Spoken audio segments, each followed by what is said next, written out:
নমস্কাৰ মৰমৰ ছাত্ৰ-ছাত্ৰীসকল আজি তোমালোকৰ ইংৰাজী পাঠ্যপুথিখনৰ the Mahatma Gandhi as a school master পাঠটোৰ যিখিনি পাঠভিত্তিক প্ৰশ্ন আছে সেই প্ৰশ্নখিনিৰ উত্তৰ আমি এই ভিডিঅ'টোৰ জৰিয়তে আলোচনা কৰিম তেন্তে আহাচোন আমি ভিডিঅ'টো আৰম্ভ কৰোঁ ইয়াতে কৈছে যে answer the following questions in your own words with close reference to the text তাত আমাক কিতাপখনৰ আলম লৈ পাঠ্যপুথিখনৰ আলম লৈ আমাক কি কৰিব দিছে নিজৰ ভাষাত প্ৰশ্নবিলাকৰ উত্তৰ লিখিব দিছে তো আমাৰ 1 নম্বৰ প্ৰশ্নটোত কৈছে যে what were the provisions made for educating the children at Tolstoy farm in South Africa অৰ্থাৎ দক্ষিণ আফ্ৰিকাৰ টলষ্টয় ফাৰ্মত শিশুসকলক শিক্ষিত কৰাৰ বাবে কি ব্যৱস্থা কৰা হৈছিল তোমাৰ উত্তৰটো হ'ব এইদৰে So Gandhi provided education at Tolstoy farm through classes in language Hindi, Tamil, Gujarati, Urdu, English and Sanskrit. History, geography and arithmetic. Physical development came through farm work and domestic duties. Vocational training in shoemaking and carpentry was given. Character building was considered the foundation of education. অৰ্থাৎ গান্ধী যে কি provide কৰিছিলে এডুকেশ্যনৰ কাৰণে সেই যি Tolstoy farm আছিলে তাত তেওঁ কি কৰিছিলে কিছুমান ক্লাছ দিছিলে ভাষাৰ ক্লাছ দিছিলে যেনে হিন্দী তামিল গুজৰাটী উৰ্দু ইংলিছ সংস্কৃত এইবিলাক শিকোৱা হৈছিল আৰু ইয়াৰ উপৰি তেওঁলোকে হিষ্টৰী মানে ইতিহাস ভূগোল আৰু গণিত তেওঁলোকক শিকোৱা হৈছিলে তাৰ পিছত যি নেকি ফিজিক্যাল ডেভেলপমেন্ট কেম থ্ৰু ফাৰ্ম ৱৰ্ক মানে তেওঁলোকৰ যি শাৰীৰিক উন্নতি হেবোৰ কাৰ জৰিয়তে আহিছিলে ফাৰ্ম ৱৰ্কৰ জৰিয়তে আহিছিলে মানে তাত সেই ফাৰ্মখনত তেওঁলোকে কামবিলাক নিজে কৰিছিল তাত যেহেতু কোনো ধৰণৰ চাকৰ নাছিলে আৰু ডমেষ্টিক ডিউটিজ যিবিলাক নেকি সাধাৰণ কৰ্তব্য আছিল তেওঁলোকৰ সেইখিনি তেওঁলোকে নিজে কৰিছিল তাৰ পিছত vocational training in shoemaking and carpentry was given আৰু বৃত্তিমূলক প্ৰশিক্ষণ হিচাপে কি দিয়া হৈছিল জোতা বনোৱা বা আৰু কাৰ্পেণ্টাৰী কাঠৰ কাম কৰাৰ তেওঁলোকক প্ৰশিক্ষণ দিয়া হৈছিল আৰু তাৰ উপৰি character building was considered the foundation of education আৰু চৰিত্ৰ গঠনক কি কৰা হৈছিল এডুকেশ্যনৰ অৰ্থাৎ শিক্ষাৰ মূল ভেটি হিচাপে কনসিডাৰ কৰা হৈছিল গণ্য কৰা হৈছিল ঠিক আছে তো আমি পিছৰটো প্ৰশ্নত আহিছো যে ইয়াত কি কৈছে যে describe in detail the work done by the children at the farm how did physical labor help them তো ইয়াতে কোৱা হৈছে যে ফাৰ্মত শিশুসকলে কৰা কামবোৰ বিতংভাৱে বৰ্ণনা কৰা অৰ্থাৎ ফাৰ্মখনত সেই ল'ৰা ছোৱালীবিলাকে কি কাম কৰিছিল হেতু আমাক বৰ্ণনা কৰিব দিছে আৰু শাৰীৰিক শ্ৰমে যেটো নেকি তেওঁলোকে ফিজিক্যাল লেবাৰ কৰিছিল এই ফিজিক্যাল লেবাৰে তেওঁলোকক কেনেদৰে সহায় কৰিছিল তো আমাৰ উত্তৰটো হ'ব এইদৰে যে the children at Tolstoy farm did all the work themselves as there were no servants অৰ্থাৎ সেই টলষ্টয় ফাৰ্মত থকা শিশুসকলে যিবিলাক ফাৰ্মৰ কাম আছিল সেইবিলাক তেওঁলোকে নিজে কৰিছিল কিয়নো তাত কোনো ধৰণৰ কি নাছিল সাৰ্ভেন্ট নাছিল They engaged in gardening work including digging pits, felling timbers, lifting loads. আৰু ইহঁতক নিজকে কি কৰিছিল ইনক্লুড হৈ আছিল কোনবিলাক কামত তেওঁলোক এংগেজড হৈ আছিল ডিগিং পিটস গাঁত খন্দা কাম তাৰপিছত ফেলিং টিম্বাৰ কাঠ কটা কাম মানে লিফটিং লোডস এইবিলাক কামত কি হৈছিল সেই শিশুবিলাক সেই ফাৰ্মখনৰ শিশুবিলাক কি হৈছিল এংগেজড হৈ আছিল and looking after fruit trees আৰু সেই ফাৰ্মখনত যিবিলাক নেকি ফলমূলৰ গছ আছিল সেই ফলমূলৰ গছবিলাক তেওঁলোকে চোৱাচিতা কৰিবলগীয়া হৈছিল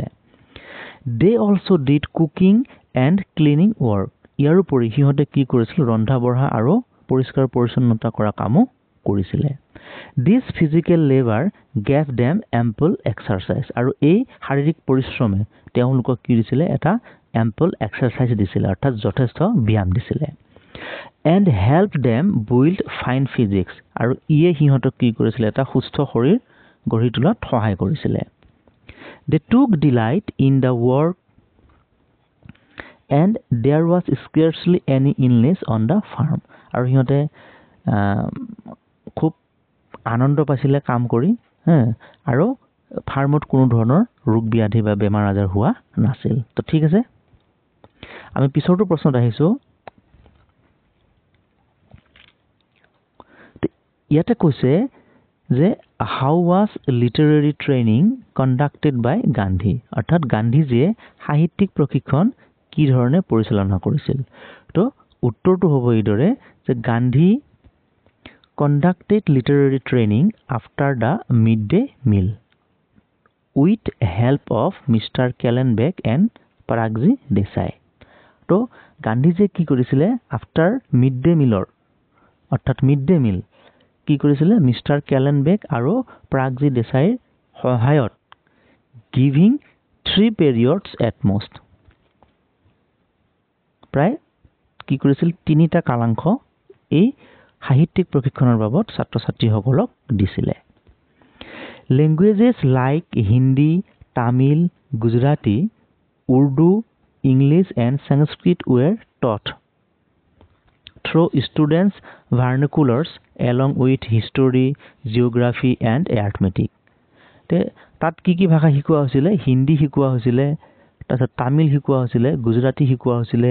উৰ্দু শিকোৱা হৈছিলে, ইংলিছ আৰু সংস্কৃত। আৰু ইয়াৰোপৰি তেওঁলোকক যিখিনি এলিমেণ্টাৰী হিষ্টৰী আছিলে, জিঅ'গ্ৰাফি আছিলে আৰু এৰ্থমেটিক আছিলে এইবিলাকৰ শিক্ষা প্ৰদান কৰা হৈছিলে। হি emphasized oral teaching over textbooks, believing the teacher is the true textbook for students. আৰু গান্ধীজীয়ে মানে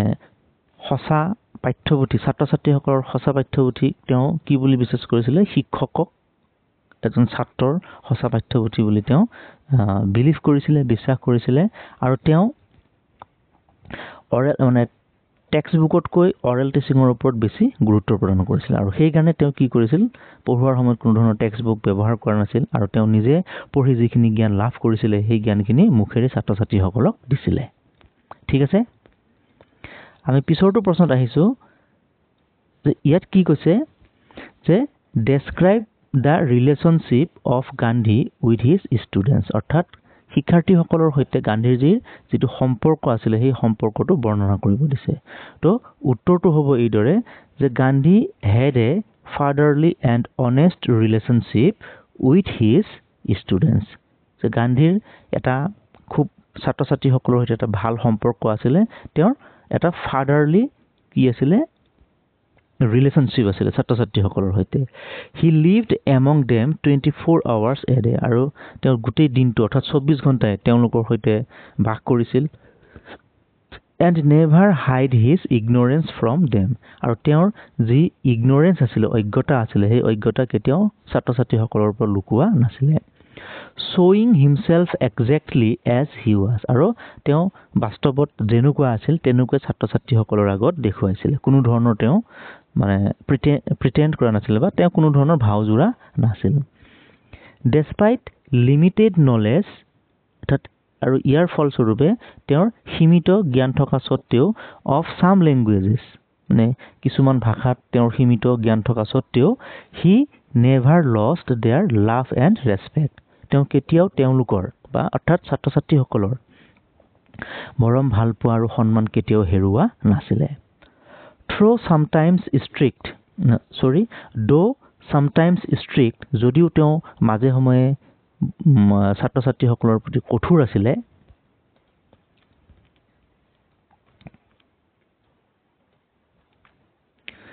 হি used reasoning to convince them, আৰু তেওঁলোকক মনাবৰ কাৰণে তেওঁ যুক্তি দৰ্শাইছিলে। The relationship was build on mutual trust, honesty and generosity. তো যিটো ৰিলেশ্যনশ্বিপ আছিলে সেইটো মিউচুৱেল ট্ৰাষ্ট, অনেষ্টি আৰু জেনেৰচিটিৰ জৰিয়তে তেওঁ কি কৰিছিল? বুইল্ড কৰিছিলে। তাৰপিছত 5 নম্বৰত কৈছে যে what are Gandhi's views on the education of children, অৰ্থাৎ শিশুৰ শিক্ষা সম্পৰ্কে গান্ধীজীৰ মতামত কি আছিলে। তো উত্তৰটো হ'ব এইদৰে যে গান্ধী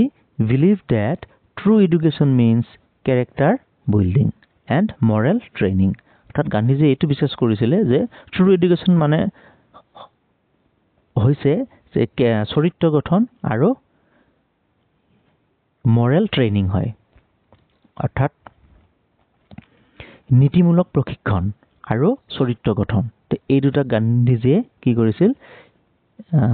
শিক্ষাৰ অৰ্থ বুলি তেওঁ বিশ্বাস কৰিছিলে ঠিক আছে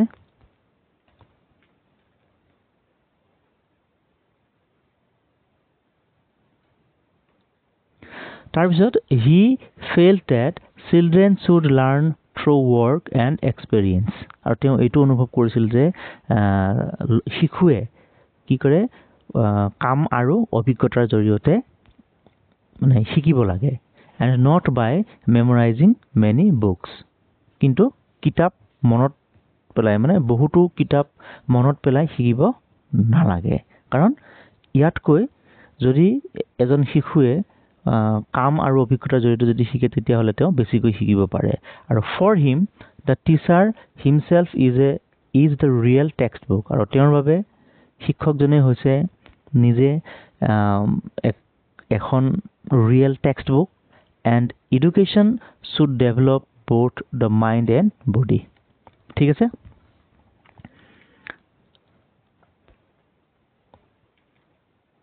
তো এডুকেশ্যন অৰ্থাৎ শিক্ষা আমি কিদৰে ডেভেলপ কৰিব লাগে মাইণ্ড আৰু বডি হয়নে তে অৰ্থাৎ মন আৰু শৰীৰ এই দুয়োটাৰে কি কৰিব লাগে আমি মানে এডুকেশ্যন শিক্ষা ডেভেলপ কৰিব লাগে তো 6 নম্বৰত কৈছে যে who was fond of gardening অৰ্থাৎ বাগিচাৰ কাম কৰি কোনে ভাল পাইছিলে বা বাগিচা সাজিবলৈ কোনে ভাল পাইছিলে তো আমাৰ উত্তৰটো হ'ব এইদৰে mister Kallenbach was fond of gardening অৰ্থাৎ মিষ্টাৰ কেলেনবেক কি আছিলে বাগিচাৰ কাম কৰি ভাল পাইছিলে ঠিক আছে আমি তাৰ পিছৰ প্ৰশ্নটোত আহিছো যে ইয়াত কৈছে যে for which purpose did mister Kallenbach go to the Trappist monastery অৰ্থাৎ মিষ্টাৰ কেলেনবেক কি উদ্দেশ্যৰে ট্ৰেপিষ্ট মঠলৈ গৈছিলে আৰু what did he learn there আৰু তেওঁ তাত গৈ পেলাই কি শিকিছিল তো উত্তৰটো হ'ব এইদৰে যে mister Kallenbach went to the Trappist monastery to learn a useful manual vocation অৰ্থাৎ তেওঁ এটা ইউজফুল মেনুৱেল ভকেশ্যন শিকিবৰ কাৰণে তেওঁ ট্ৰেপিষ্ট মনেষ্টেৰীলৈ গৈছিলে আৰু তাত গৈ তেওঁ কি শিকিছিলে জোতা বনোৱা কাম শিকিছিলে অৰ্থাৎ দেয়াৰ হি লাৰ্ণড ছ' মেকিং ঠিক আছে মৰমৰ ছাত্ৰ-ছাত্ৰীসকল আজিলৈ ভিডিঅ'টো ইমানেই আৰু প্ৰশ্ন এইকেইটাই আছিলে তো আশা ৰাখিছোঁ ভিডিঅ'টোৰ পৰা তোমালোক উপকৃত হ'বা তো আজিলৈ ইমানেই ধন্যবাদ